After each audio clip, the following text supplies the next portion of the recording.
Hello friends, আমার food junky চ্যানেলে তোমাদের আমি আবার স্বাগত জানাই।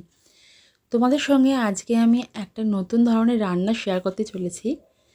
তো চলো ঝটপট দেখে নাও আজকে রান্নাটা কি আমি এবং কিভাবে বানাচ্ছি। So let's go. দেখো, কড়াইতে এখানে আমি প্রথমে একটু সর্ষের তেল ব্যবহার করেছি। টুকরো করা আলুগুলো আমি তেলের মধ্যে দিয়ে দিয়েছি। এখানে পরিমাণ মতো নুন এবং 1 টিস্পুন মতো হলুদ গুঁড়ো দিয়ে আলুগুলোকে আমি ভালো করে তেলের মধ্যে নাড়াচাড়া করতে করতে ভাজতে থাকবো। বেশ কিছুটা সময় ধরে আলুগুলোকে আমি ভাজতে থাকলাম। তোমরা দেখতেই পাচ্ছ আলুগুলোর মধ্যে কালার চেঞ্জ হয়েছে।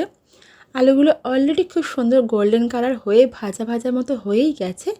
এবার আমি কড়াই থেকে আলুগুলোকে অন্য একটা পাত্রে তুলে নেব। এদিকে আমি 500 গ্রাম বোনলেস চিকেন নিয়েছি। বাড়িতেই আমি নিজে ছোটো ছোটো টুকরো করে কেটে নিয়েছি। কড়াইতে অনেকটা পরিমাণে তেল রয়েছে। এই তেলের মধ্যে এই চিকেনের টুকরোগুলোকে আমি ভালো করে ভেজে নেব। সমস্ত চিকেনগুলোকে ভালো করে ধুয়ে আমি জল ঝরিয়ে রেখেছিলাম। চিকেনটা এখানে দেওয়ার পর আমি চিকেনের পরিমাণ মতো নুন এবং হলুদ গুঁড়োটা এখানে দিয়ে দিলাম। এবার চিকেনটাকে আমি তেলের মধ্যে ভালো করে নাড়াচাড়া করতে থাকবো এবং খুব সুন্দরভাবে ভালো করে চিকেনগুলোকে ভেজে নেব। বেশ কিছুটা সময় ধরে এটা ভাজতে হবে, যেহেতু চিকেনের একটা জল বেরোবে। সেই জলটাকেও আমি এইভাবে ভাজতে ভাজতে ভালো করে শুকনো করে নেব। তো দেখতেই পাচ্ছ চিকেনগুলো আমার খুব ভালোভাবে ভাজা হয়েই গেছে। এবার এই সমস্ত ভাজা চিকেনগুলোকে আমি আবার অন্য একটা পাত্রে কড়াই থেকে তুলে নিচ্ছি। এদিকে এবার কড়াইতে আমি কিছুটা পরিমাণে সাদা তেল ব্যবহার করেছি। তোমরা চাইলে পুরো রান্নাটা সর্ষের তেল কিংবা সাদা তেল ইচ্ছা অনুযায়ী করতে পারো।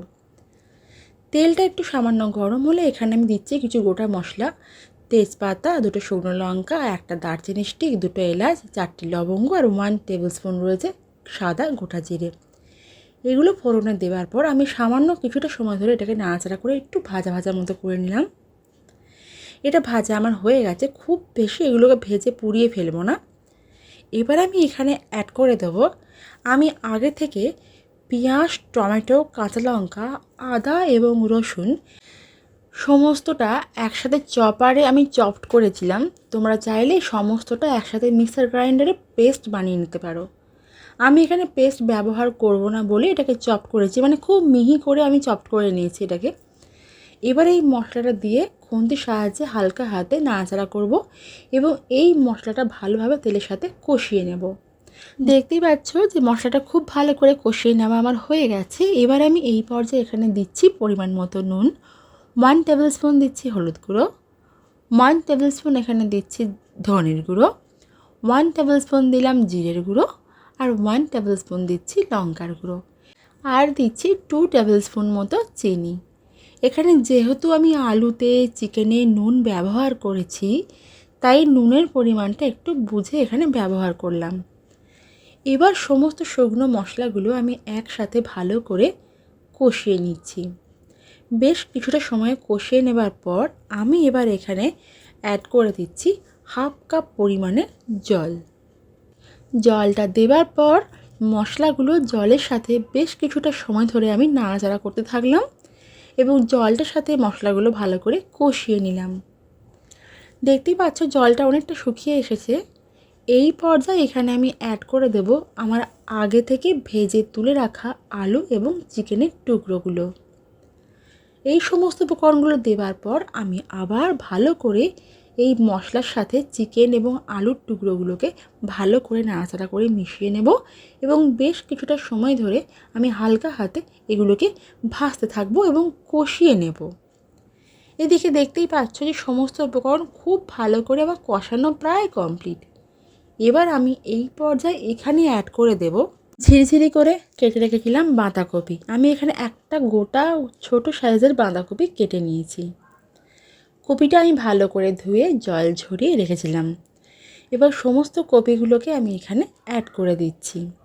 কপিটা দেওয়ার পর আমি ভালো করে সমস্ত উপকরণগুলো ওপর নিচে করে হালকা হাতে মিশিয়ে নেব এবং কিছুটা সময় ধরে এগুলোকে ভাজতে ভাজতে কষিয়ে নিতে থাকবো।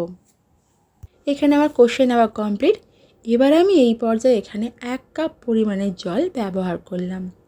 যেহেতু এখানে কপি, আলু এবং চিকেনটা একটু ভালোভাবে সফট হতে হবে, রান্না হবে কিছুটা সময়। তো ততক্ষণে জলটা যতটা পরিমাণে দিলে অনেকটা পরিমাণে জল শুকিয়ে যাবে, ঠিক ততটা পরিমাণে জল আমি দিয়েছি। জলটা দেবার পর আমি ভালো করে সমস্ত উপকরণগুলো জলের সাথে ওপর নিচে করে মিশিয়ে নিচ্ছি। এবার আমি এই পর্যায়ে ঢাকনা দিয়ে দিচ্ছি, আর এটাকে আমি হাই হিটে রাখবো। এটাকে রান্না হতে দেব 5 থেকে 6 মিনিট মতন। 6 মিনিট পর আমি ফিরে এলাম। ঢাকনাটা খুলে আমি প্রথমে এটা আগে ভালো করে উপর নিচে করে নাড়াচাড়া করব এবং ভালো করে এটাকে মিশিয়ে নেব। তোমরা দেখতেই পাচ্ছ জলটা কিন্তু খুব ভালোভাবে শুকিয়ে গেছে। এই পর্যায়ে এখানে আমি 1 টেবিল স্পুন ঘরের তৈরি গরম মশলার গুঁড়ো ব্যবহার করলাম। গরম মশলার গুঁড়োটা দেওয়ার পর আমি সমস্ত মিশ্রণটা ওপর নিচে করে ভালো করে সবজির সাথে মিশিয়ে নিচ্ছি। এই পর্যায়ে আমি মেশানোর পর দেখে নেব এখানে সমস্ত সবজিগুলো ভালোভাবে সফট হয়েছে কিনা। তোমরা দেখতেই পাচ্ছ এখানে খুব ভালোভাবে নরম হয়ে গেছে সবজিগুলো। তো আমার আজকের রেসিপিটা একদম কমপ্লিট। তো এখানে আমি হিটটা অফ করে দিলাম। তাহলে বন্ধুরা তোমরা দেখতেই পেলে আজকের রান্নাটা আমি কিভাবে বানালাম। তোমরা প্রত্যেকে বাড়িতে বানিয়ে ফেলো, আমাকে কমেন্ট করে জানাতে ভুলো না তোমাদের কেমন লেগেছে। আমার রান্নাটা তোমাদের ভালো লেগে থাকলে তোমরা আমাকে লাইক করতে ভুলো না বন্ধুরা। আমার চ্যানেলের নতুন বন্ধুরা প্লিজ আমাকে সাবস্ক্রাইব করো, বেল আইকনটা হিট করে দাও আমার আপলোড করা আগামী নোটিফিকেশনগুলো তোমাদের কাছে আগে পৌঁছে যাওয়ার জন্য। আমি আবার ফিরবো তোমাদের জন্য নতুন কোনো একটা রেসিপি নিয়ে। আমার আজকের রেসিপিটা দেখার জন্য তোমাদের অসংখ্য ধন্যবাদ বন্ধুরা। তোমরা সকলে ভালো থেকো, সুস্থ থেকো, আমার চ্যানেলের সাথে থেকো। আজকের মতো টাটা।